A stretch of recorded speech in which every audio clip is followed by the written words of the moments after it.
hajat-hajat kita terkabulkan semuanya. Kemudian kita diberikan keselamatan oleh Allah Subhanahu wa taala. Amin amin ya rabbal alamin. A'udzu billahi minasyaitonir rajim. Bismillahirrahmanirrahim. Ila hadratin nabiyina Muhammadin sallallahu alaihi wasallam wa alihi washabbihi kiram syai'ila ilahumul Fatihah. A'udzu billahi minasyaitonir rajim. Bismillahirrahmanirrahim. Alhamdulillahi rabbil alamin arrahmanir rahim maliki yaumiddin. إياك نعبد وإياك نستعين اهدنا الصراط المستقيم صراط الذين أنعمت عليهم غير المغضوب عليهم ولا الضالين آمين. وإلى روح آبائنا وأمهاتنا وأولادنا وأجدادنا وجداتنا وخالنا وخالاتنا ومن أحبنا ومن له حق علينا ومشايخنا وعلمائنا وجميع المؤمنين والمؤمنات والمسلمين والمسلمات الأحياء منهم والأموات. بسم الله ما شاء الله لا يشرف سوء إلا الله. بسم الله ما شاء الله ما كان من نعمة فمن الله. بسم الله ما شاء الله لا حول ولا قوة إلا بالله. بسم الله الذي لا يضر مع اسمه شيء في الأرض ولا في السماء.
Sunan Gunung Jati atau Syarif Hidayatullah merupakan seorang wali Allah yang menyebarkan agama Islam di tanah Jawa, yang juga merupakan anggota Dewan Mubalik Wali Songo. Gunung Jati yang menjadi gelarnya diambil dari nama sebuah gunung atau bukit yang bernama Gunung Jati yang berada di kota Cirebon. Selain sebagai anggota Dewan Wali Songo, Sunan Gunung Jati juga merupakan sultan pertama di Kesultanan Cirebon yang didirikannya atas dukungan penuh dari Kesultanan Demak di tahun 1478 Masehi. Sejarah tentang biografi Sunan Gunung Jati terdapat banyak sekali versi berdasarkan serat, babat, ataupun penelitian para sejarawan. Terlepas dari perbedaan versi tersebut, yang jelas Sunan Gunung Jati adalah salah satu ulama yang memiliki jasa besar dalam penyebaran Islam di Nusantara, khususnya Jawa Barat, yang dapat kita teladani dan ambil pelajaran dari kisah kehidupan dan perjuangannya.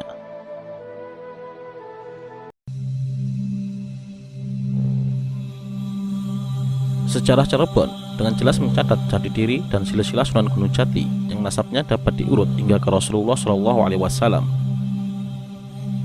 Dari garis ayah, Sunan Gunung Jati merupakan putra dari Syarif Abdullah bin Nurul Alam atau Nurul Alim dari Bani Hashim.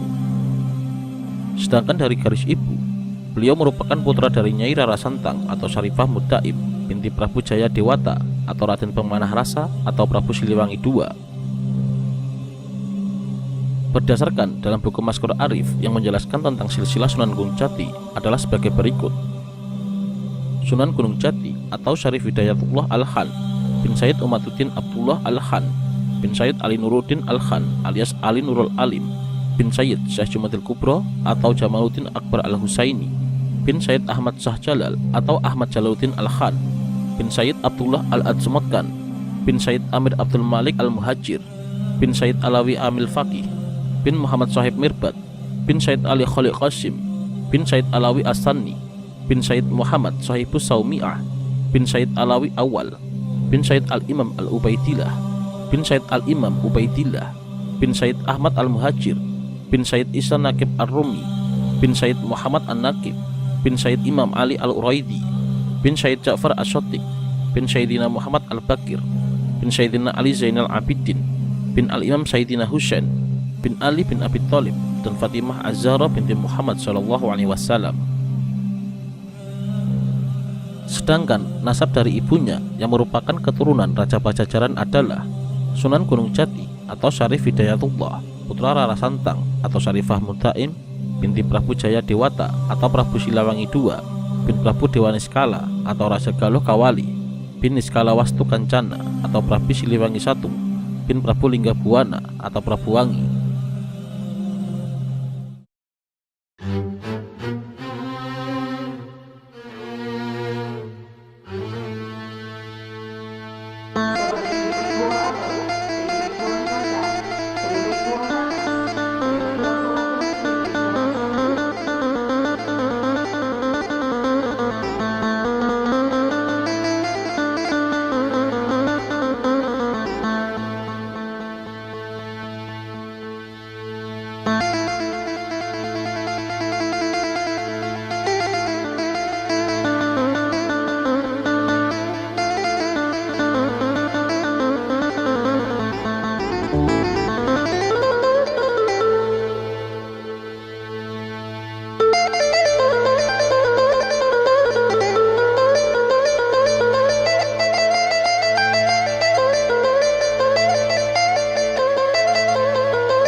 kami sambut kedatangan pengusaha-pengusaha rombongan.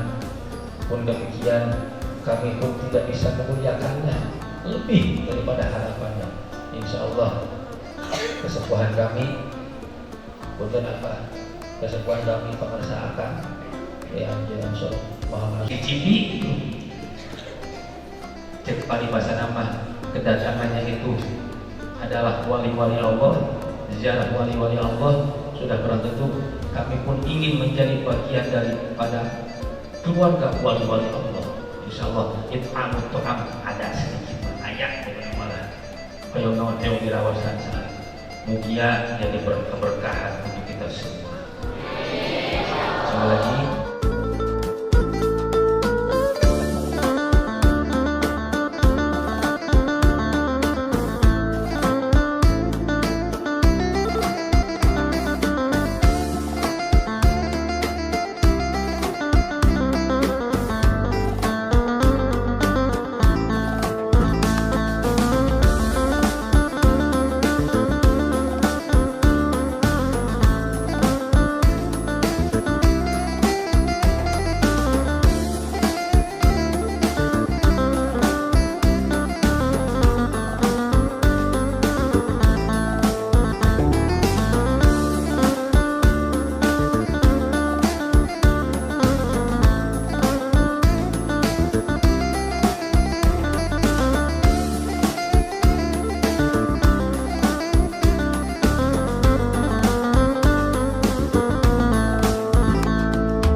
perjalanannya? Oh, alhamdulillah lancar sekali. Alhamdulillah. Rapet, lancar.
Sunan Kalijaga. Sunan Kalijaga merupakan salah satu tokoh Wali Songo yang cukup berpengaruh dalam menyebarkan agama Islam. Sunan Kalijaga merupakan salah satu tokoh Wali Songo yang cukup berpengaruh dalam penyebaran ajaran agama Islam, terutama di Pulau Jawa. Ilmu keagamaan yang beliau miliki cukup tinggi, sehingga beliau mampu menyebarluaskan syariat Islam di tanah Jawa. Beliau merupakan seorang ulama besar yang menjadi panutan orang Muslim di Indonesia. Itu sebabnya makam beliau yang letaknya di Demak tidak pernah sepi dari peziarah. Terdapat perbedaan yang cukup menonjol pada dirinya. Salah satunya yaitu perbedaan dalam berdakwah dan berpakaian. Beliau lebih banyak memakai pakaian dengan warna hitam, lengkap dengan belangkon. Biografi Sunan Kalijaga. Nama asli dari Sunan Kalijaga yaitu Raden Said. Beliau lahir pada tahun 1450, seorang putra Adipati Tuban yang merupakan tumenggung Wiltaktika atau lebih terkenalnya dengan sebutan Raden Sahur. Beliau memiliki beberapa nama lain, diantaranya yaitu Pangeran Tuban, Raden Abdurrahman, Lokajaya, dan Syekh Malaya. Terdapat asal-usul mengenai nama Kalijaga menurut masyarakat yang berada di Cirebon, tepatnya di desa Kalijaga di Kabupaten Cirebon. Ketika beliau tinggal di Cirebon, beliau sering melakukan kegiatan berdiam diri di sungai atau menurut bahasa Jawa yaitu Jogo Kali. Kegiatan berdiam diri tersebut karena atas perintah Sunan Bonang.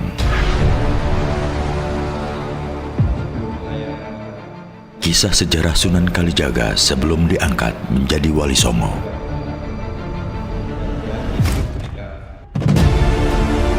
Sebelum beliau menjadi Wali Songo, Raden Said merupakan seorang perampok hasil bumi.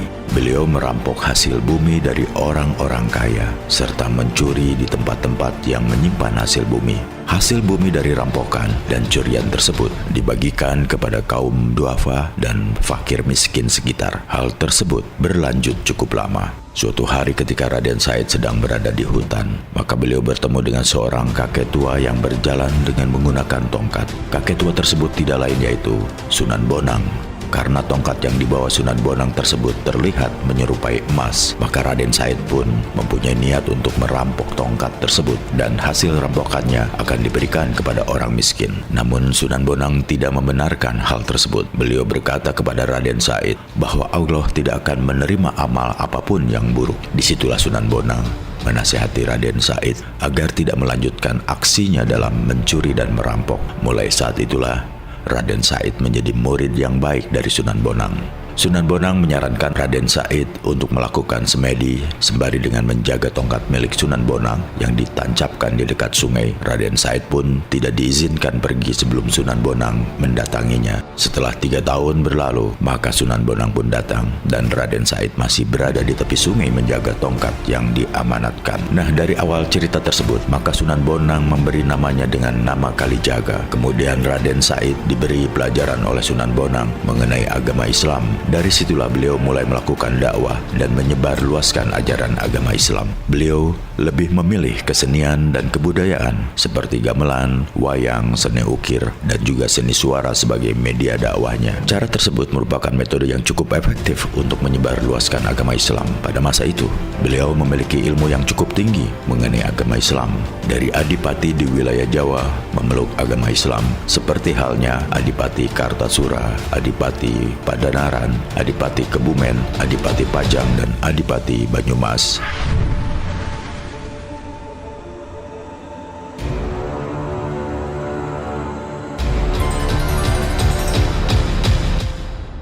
Keturunan Sunan Kalijaga.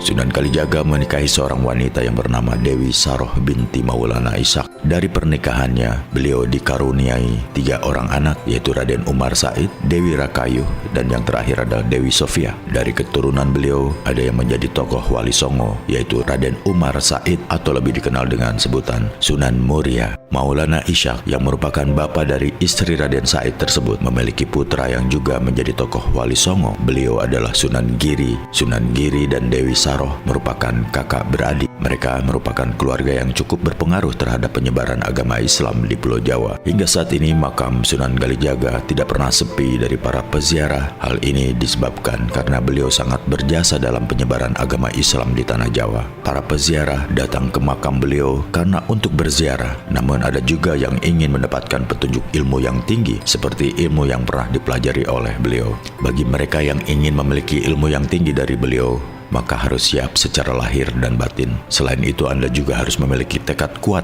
karena untuk memiliki ilmu yang tinggi, maka dibutuhkan usaha dan kerja keras. Anda juga harus ingat untuk menggunakan ilmu tersebut dalam hal positif dan bermanfaat untuk diri sendiri dan orang lain. Ilmu yang dimiliki oleh Sunan Kalijaga.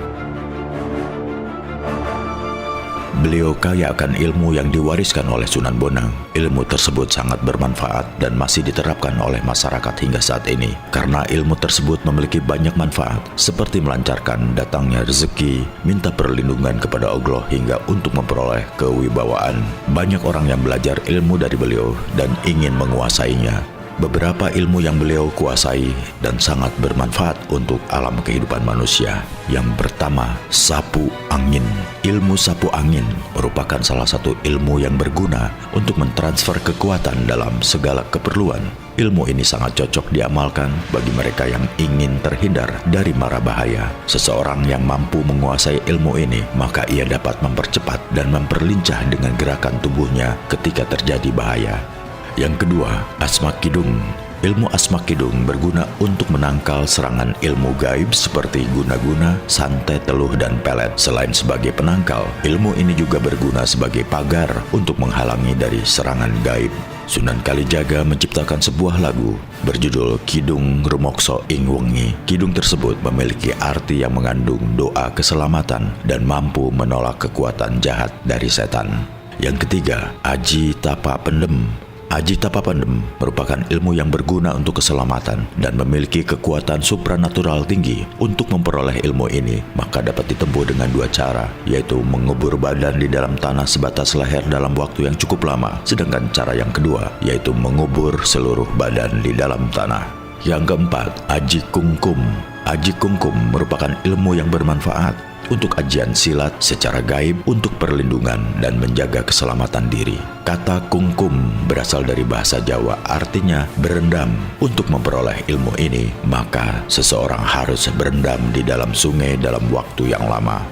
Selain itu, Sunan Kalijaga masih memiliki ilmu lain dan diterapkan oleh manusia, di antaranya yaitu ilmu sapu jagat, ilmu asmak sungai rejeh, dan ilmu singkir sengkolo.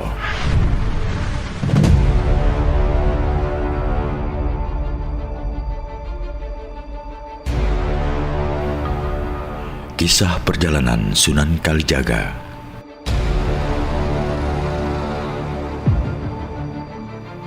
Ketika Raden Said merasa prihatin melihat kondisi masyarakat Tuban akibat terjadinya upeti dan mengalami musim kemarau panjang, maka beliau berinisiatif membongkar gudang kadipaten dengan membagikan makanan kepada masyarakat yang membutuhkan. Namun kala itu, beliau tertangkap basah dan ditangkap oleh penjaga gudang, kemudian dilaporkan kepada ayah Raden Said. Dalam perjalanannya berdakwah, setiap wali sudah pasti memiliki metode atau cara yang unik dalam penyebaran ajaran agama Islam. Hal ini bertujuan untuk memikat hati masyarakat, dan metodenya tersebut dapat ditangkap oleh masyarakat. Begitupun Raden Said, beliau memiliki metode tersendiri dalam menyiarkan ajaran agama Islam di tanah Jawa. Nama kecil beliau menurut sejarah yaitu Raden Said dan Raden Mas Sahid. Ketika beranjak dewasa, beliau mulai giat belajar dalam menuntut ilmu, khususnya ilmu mengenai agama Islam. Beliau berguru kepada Sunan Bonang, Sunan Ampel, dan Sunan Gunung Jati. Menurut sejarah, beliau memiliki usia hingga 100 tahun. Itu artinya beliau mengalami masa berakhirnya kekuasaan di Kerajaan Majapahit.